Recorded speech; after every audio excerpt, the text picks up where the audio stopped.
এই অ্যালামুন্ডা গাছগুলো এত ফুল ফুটেছে।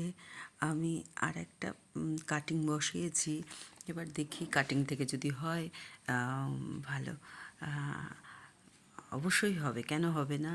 আর এই কাটিংগুলো আপনার বসাবেন আর এইভাবে গাছটা একটু ঝাঁকড়া করে পিঞ্চিং করে নেবেন, দেখবেন প্রচুর ফুল হবে। আমি তো সকালবেলা এত ফুল তুলি যে ফুলে ফুলে সিংহাসনটা ভরে যায় একদম। এত সুন্দর লাগে সকালবেলা উঠে দেখতে। এখন তো সন্ধে হয়ে গেছে, আমি কিছু করতে পারিনি, মানে ভিডিওটা একটু যেন হেজি হেজি হয়ে গেছে। তবুও আজকে সারাদিন আমি সময় পাইনি, যার জন্য ছাদে উঠতে পারিনি। কিন্তু ইচ্ছা করলো যে এই গাছটাকে একটুখানি ভিডিও করার, তাই করলাম।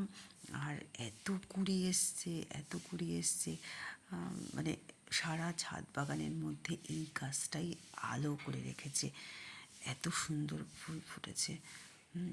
তোমরা যারা যারা এই অ্যালামুন্ডা লাগাতে চাও অবশ্যই বর্ষায়